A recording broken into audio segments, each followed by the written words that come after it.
Welcome home to USA Global TV and Radio, a place where dreams take flight, with authentic storytelling, diverse perspectives and meaningful conversations, where global stories unite and bridges are built beyond all borders. Discover world-class education, entertainment, hope and inspiration. Together, we're building bridges worldwide. Subscribe to our channel, USA Global TV. Download our app, USA Global TV. Be our guest or join our team. Visit usaglobaltv.com. Thanks to our founder and executive producer, Dr. Jacalyn Kerbeck. Music score by Yeffy Tang from Cloud Road Music. Voiceover artist Mike Porter. Creative direction by Paul Garcia. USA Global TV and Radio. Your home for global connection. All rights reserved. This video and its contents are the exclusive property of USA Global TV and Radio. Unauthorized use, duplication or redistribution in any form is strictly prohibited.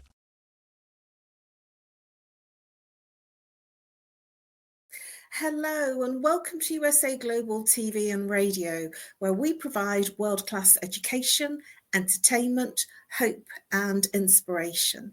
Our show today is A Woman's Prerogative in partnership with E360 TV.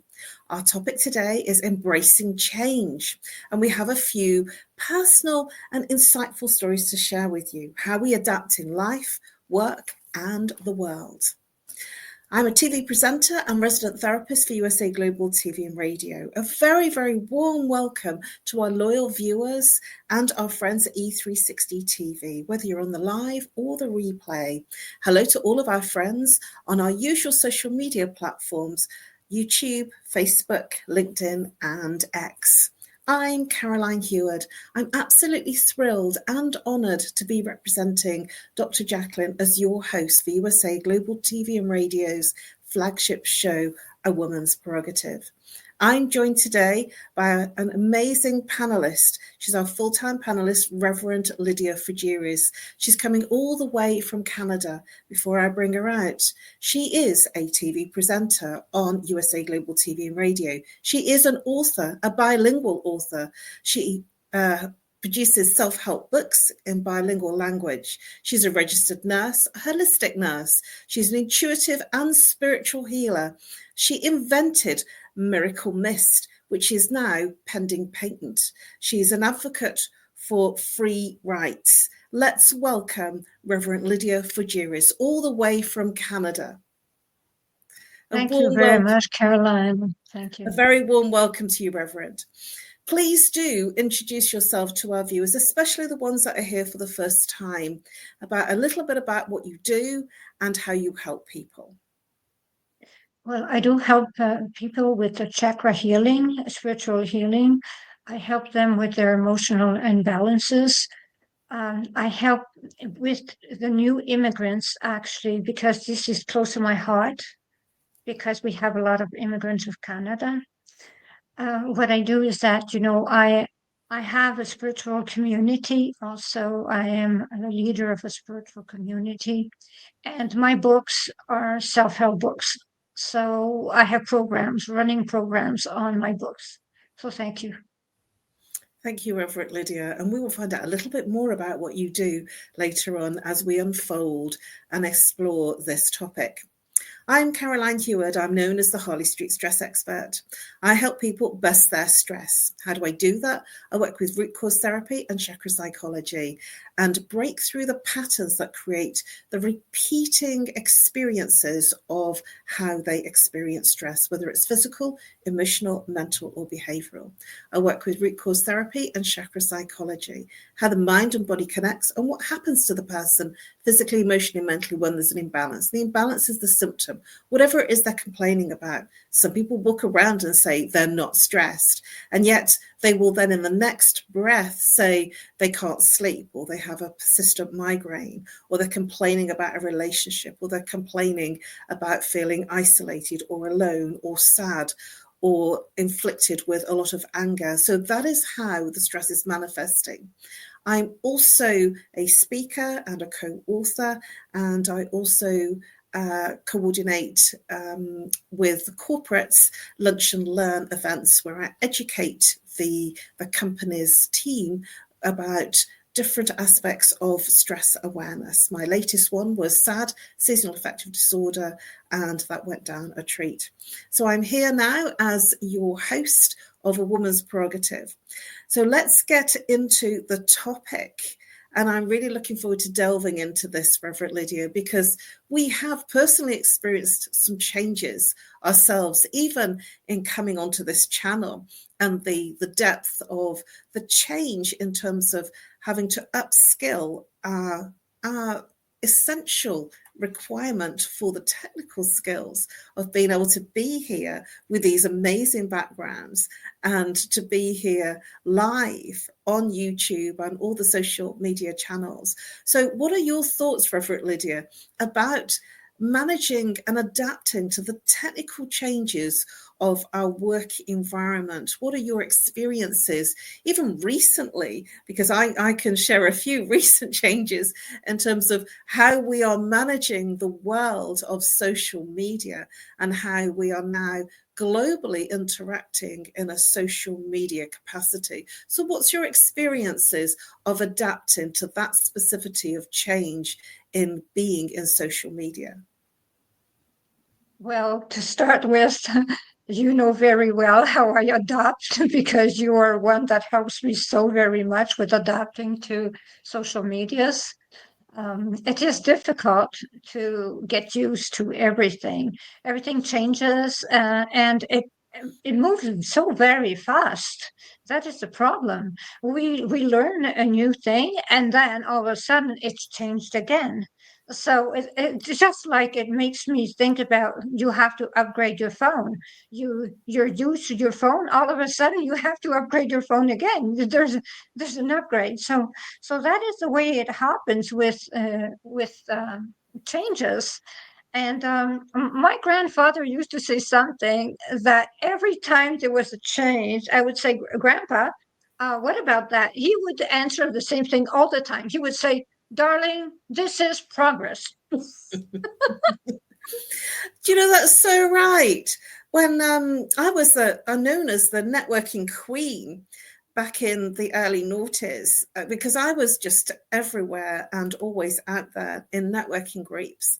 And then the world went online, and I felt that I was left behind for many years. I didn't really embrace it, and I certainly didn't embrace all of the channels. I'd started with Facebook, and then I was advised by many of my mentors that I should be now on LinkedIn.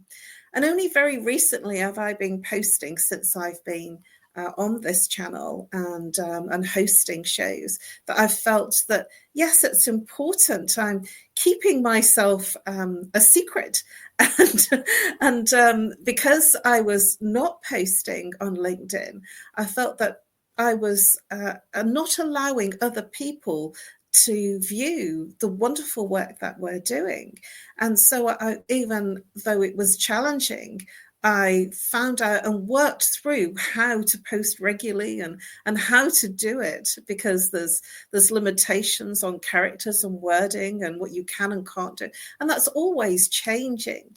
And I've been keeping up with it, and also it's been challenging. And I surround myself with people that have those skills, because I don't necessarily feel I have to have those skills to do everything professionally. And yet I learn from the professionals. What are your thoughts about learning from the experts and learning from professionals, or people that know a bit more than you do? Well, I think it's the only way, because we cannot know everything. So as long as we surround ourselves very well, we can do it. That is it, because we are experts in our line and we help them in our way. So it's a win-win situation. I did join a network lately, and I'm very thrilled to have done it. And they are teaching me many things. And now I can say that I am global.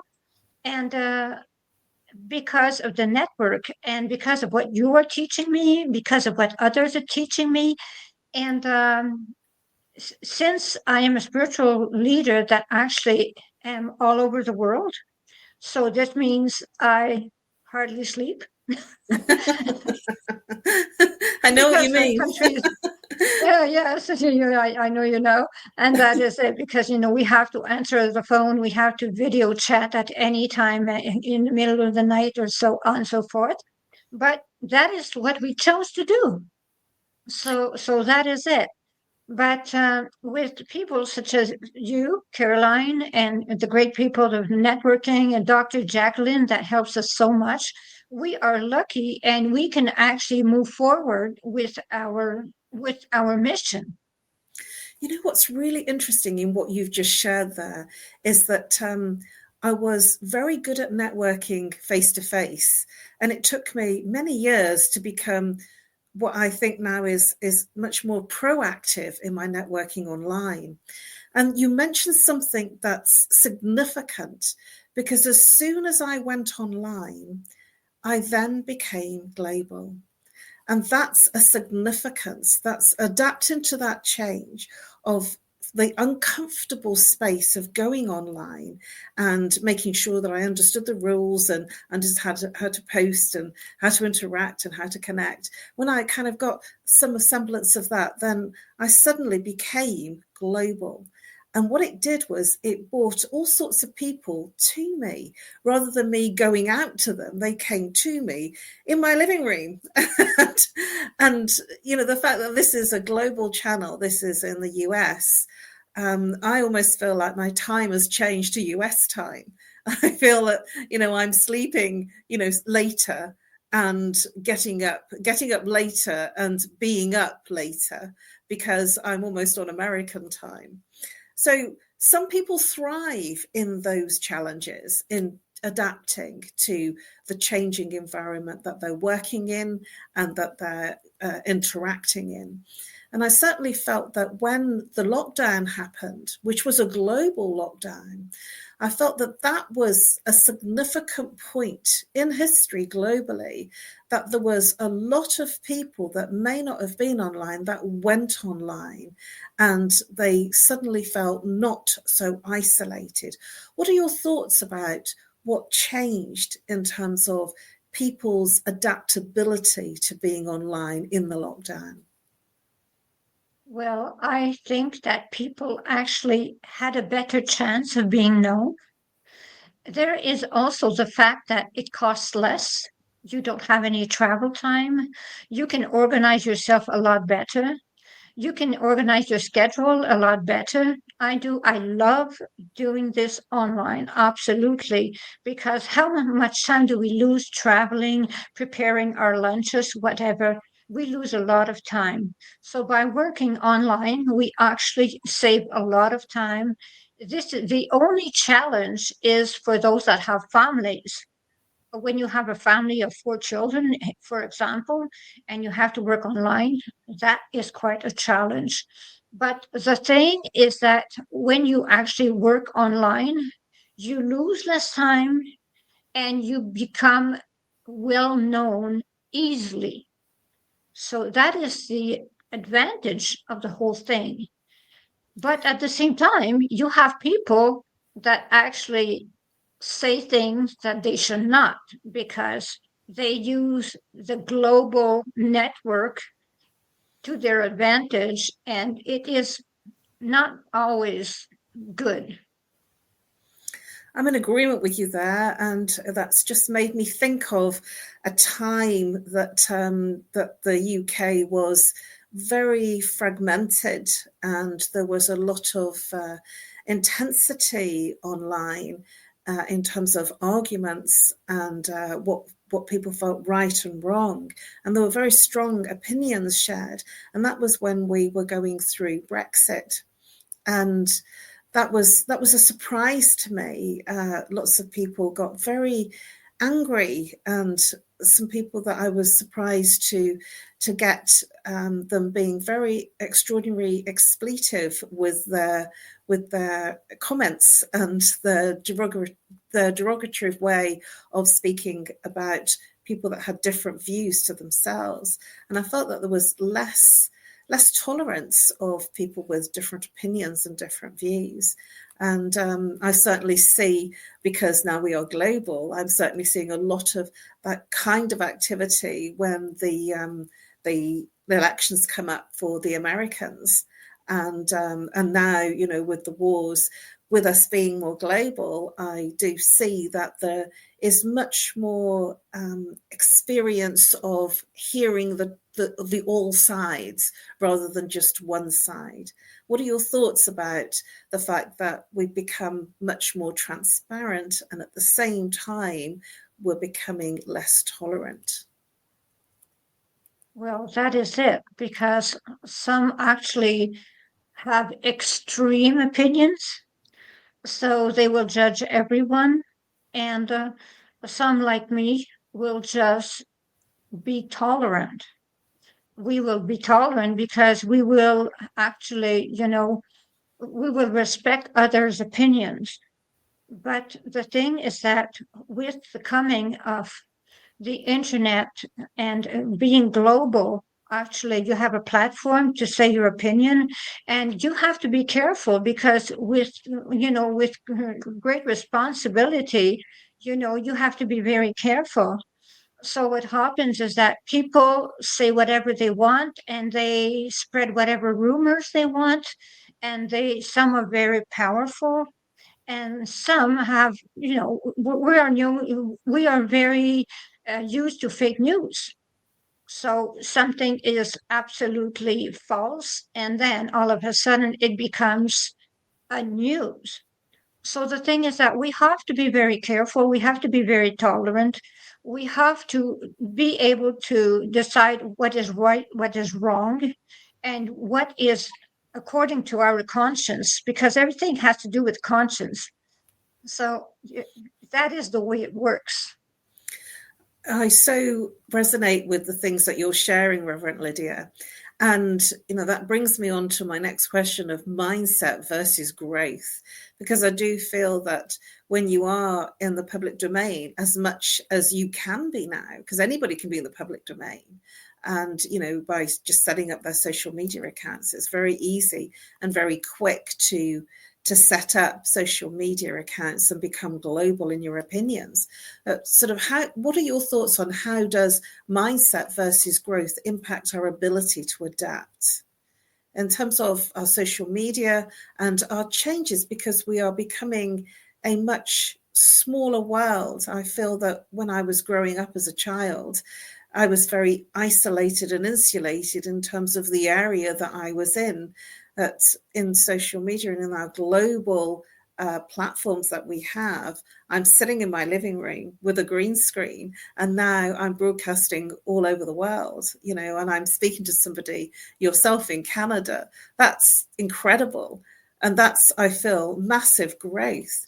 But what about how our mindset can affect our growth? Well, the problem with the mindset is that some people actually are unbalanced, and they will send all kinds of messages that are wrong. You have those that actually want to make things right, and those that actually spread negativity throughout the internet. So the thing is that you have to be careful with that. You have to be logical. Being logical is the secret. Being logical is the secret. And the thing is that, it's not because it is said that it is necessarily true. We have to be judge. We have to judge for ourselves. We have to ask ourselves, is that acceptable, what is being said?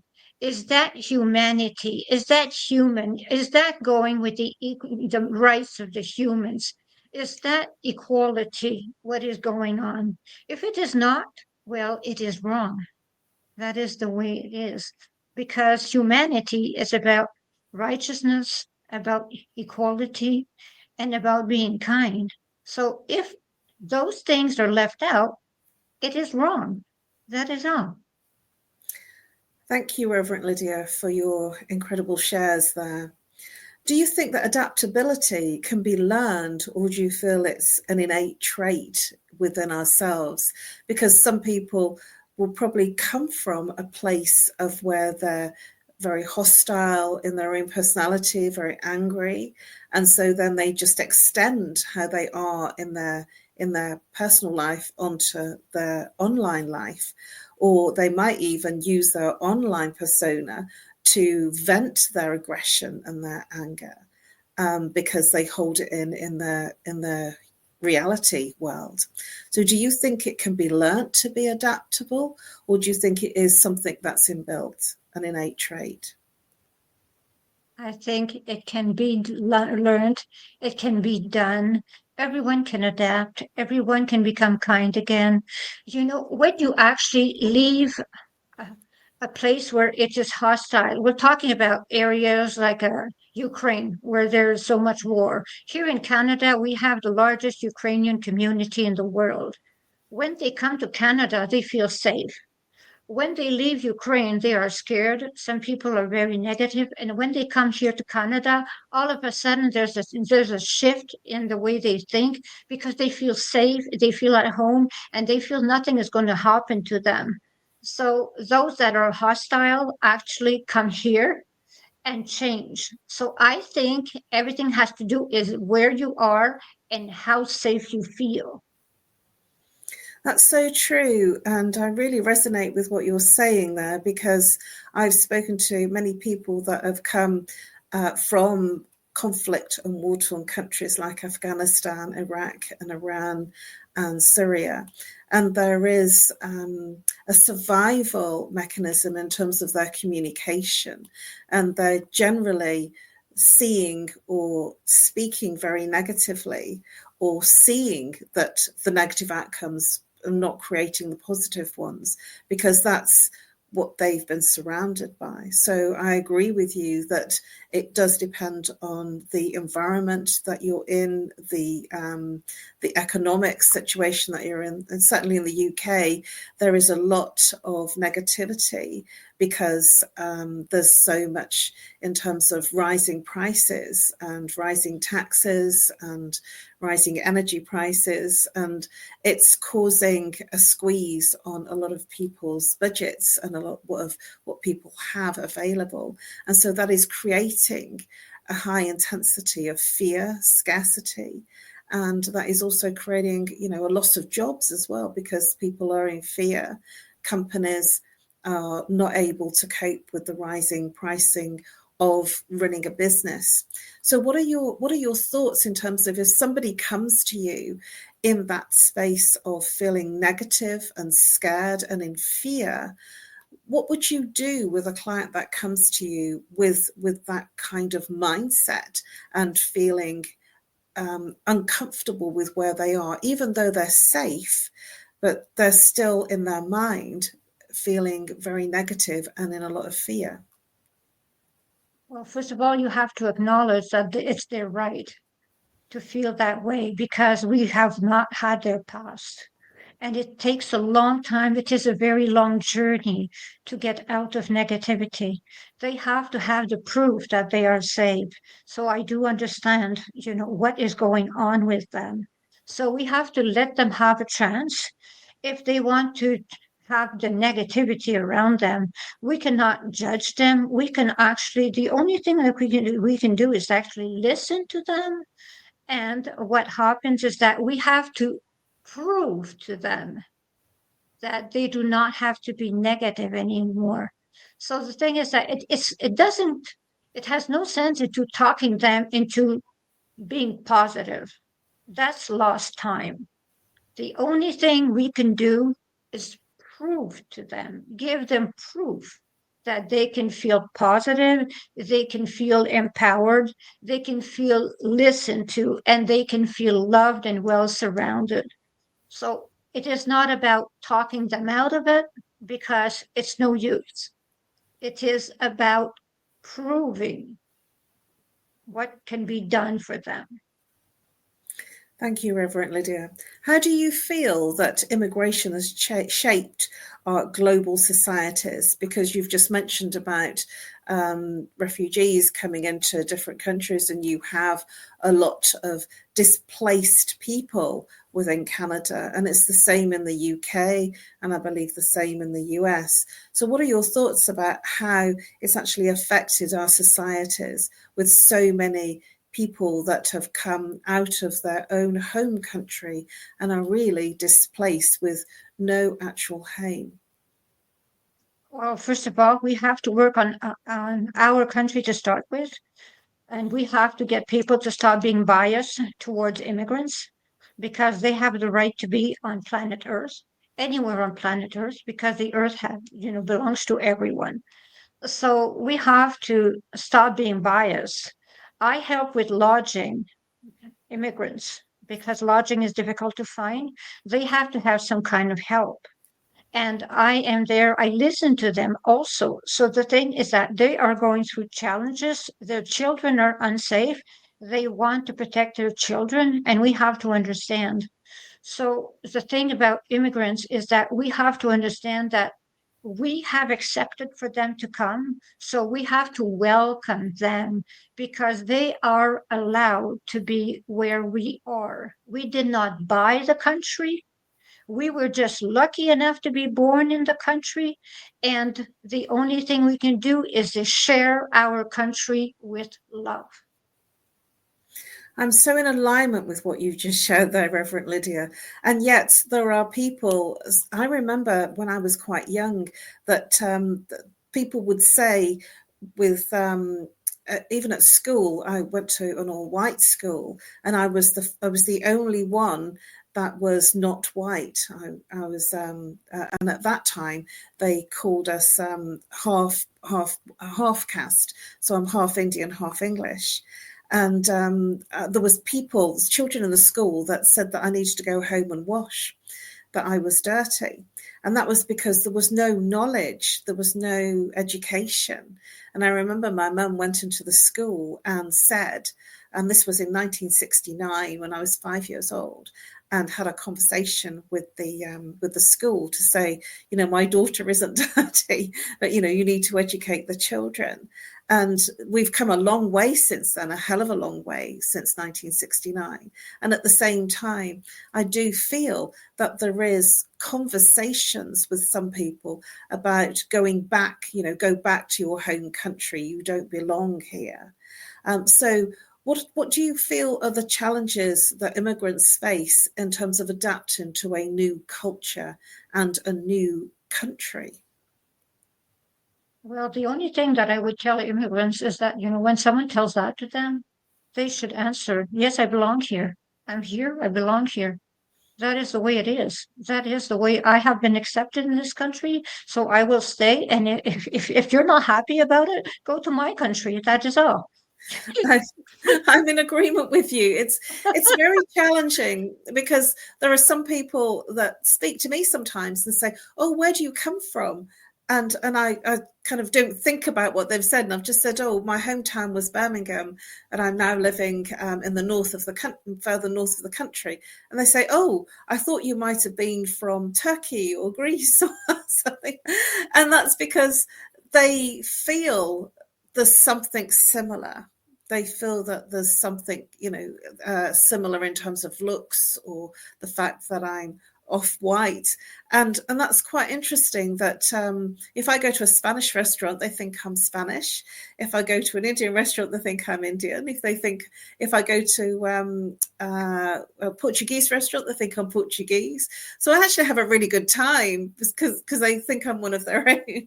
So it's a bit exotic. But, this is sort of when I feel that there's an acceptance of like meeting like, and, feeling that that there's a culture in there. So I feel that certainly in the UK particularly, I've seen Polish communities.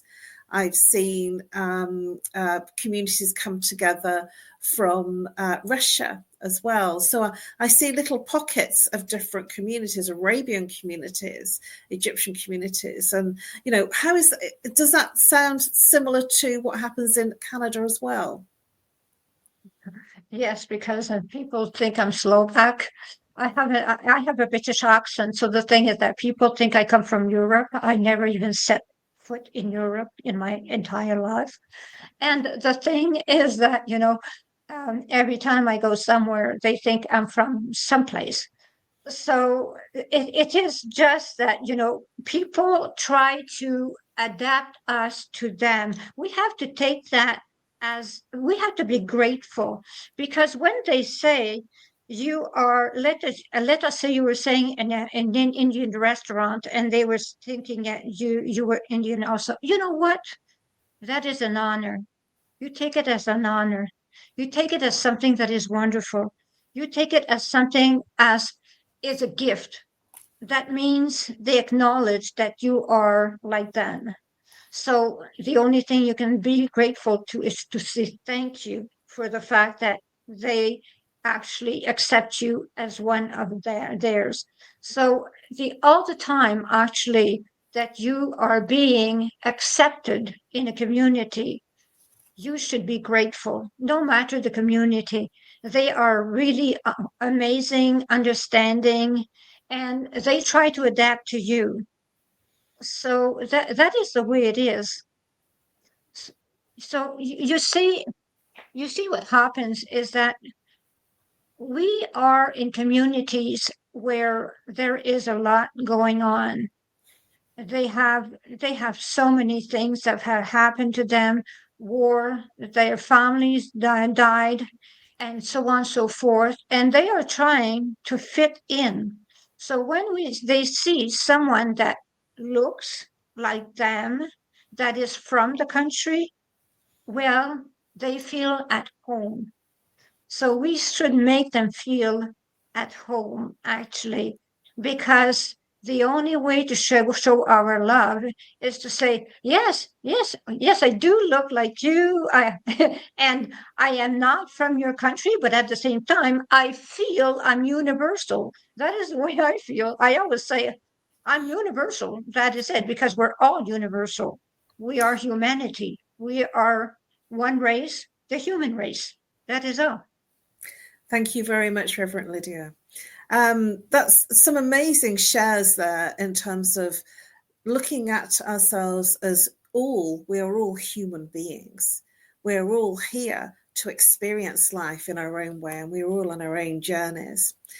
Reverend Lydia, do you feel that uncertainty can affect our ability to adapt, whether we are an immigrant, whether we have come in as a refugee and completely displaced, or whether we are in a new environment in our work, in our family situation, if we have family displaced? Do you feel that uncertainty plays an effect in terms of the way that we can adapt in our new environments? Absolutely. Uncertainty does, because the thing is that many people, they are uncertain and they are scared of making a mistake. So they will not do anything not to make a mistake because they are scared of judgment. So what happens is that only the ones that don't do anything don't ever do any mistake.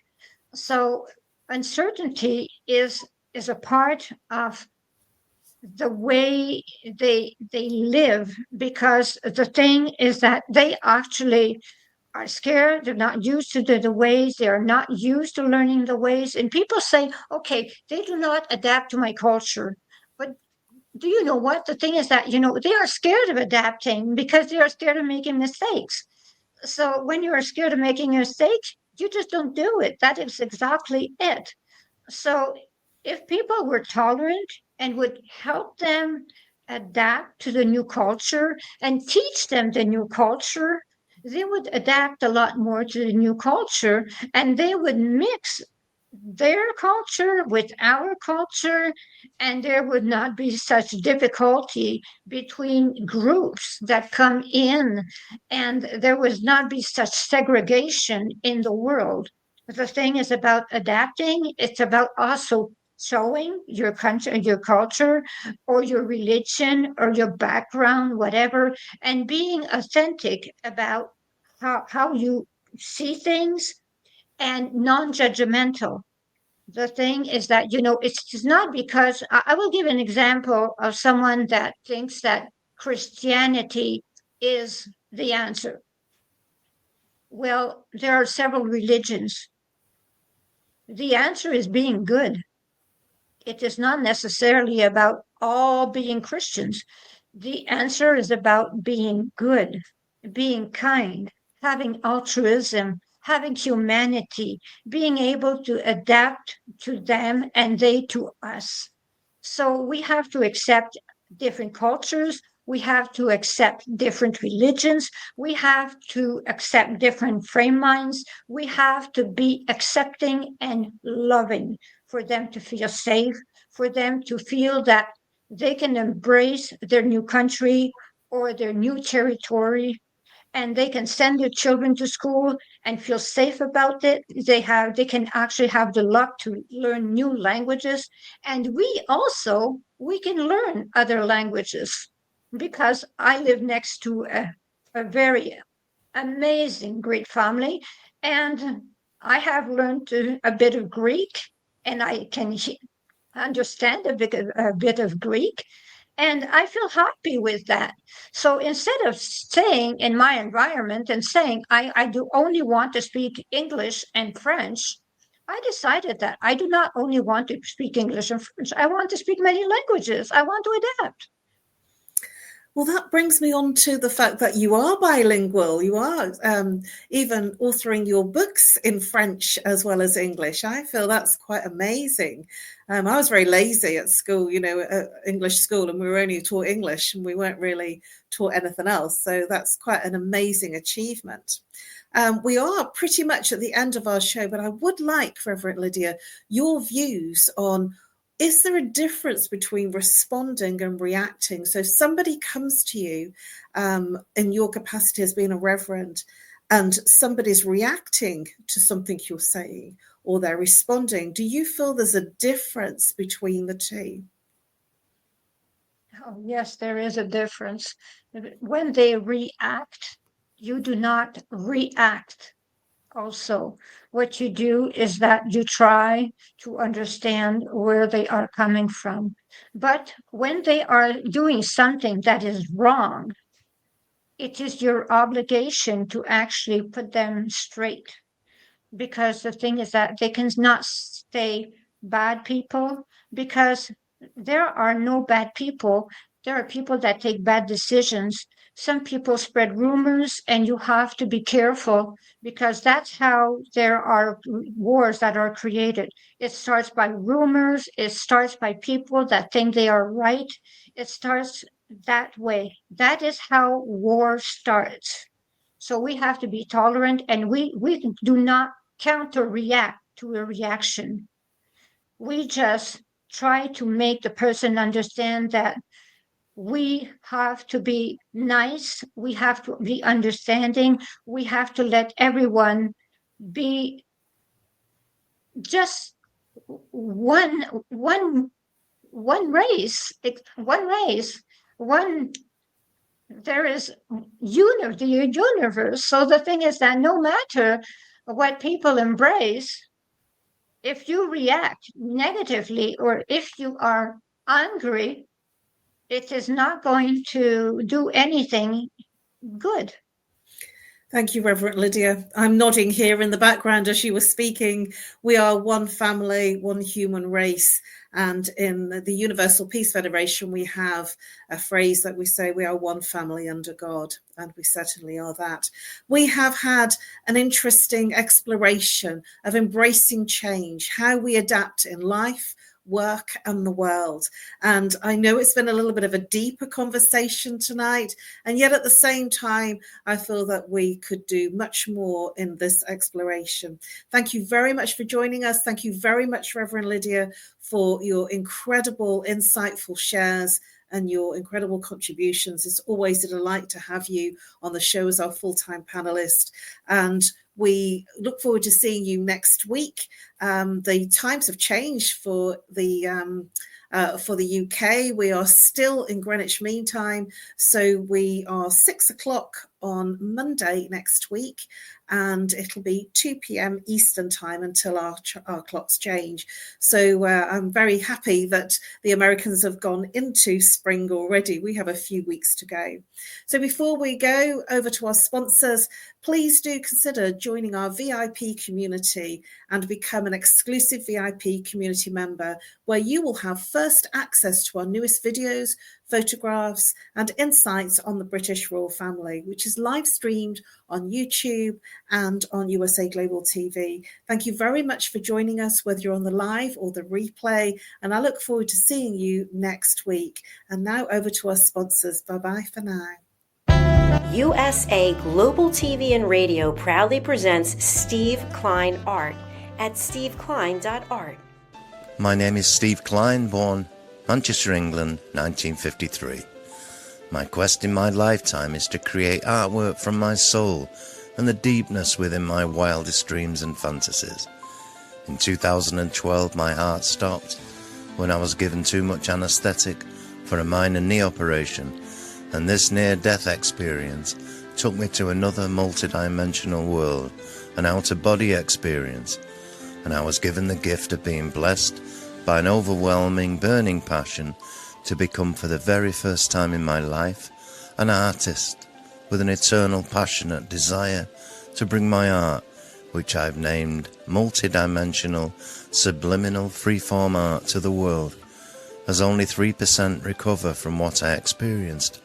And now in my golden years want to release my cosmic, vital energy through my art to allow people to be a part of my cosmic dance.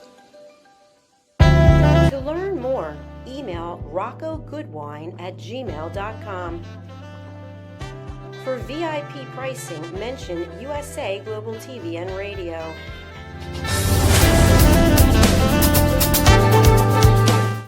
Thank you, viewers and listeners of USA Global TV and Radio, for joining us today. We're honoured to have your time and attention as part of our global community. At USA Global TV and Radio, we believe in the power of authentic conversations, meaningful connections, and creating a world of possibilities together. Want to be part of something bigger? Join our team of elevated listeners at usaglobaltv.com, a space where your voice matters and your ability to listen transforms relationships. Stay connected with us across all our platforms for thought-provoking discussions, expert insights, and empowering stories. Subscribe to our channels at youtube.com/c/USA-Global-TV.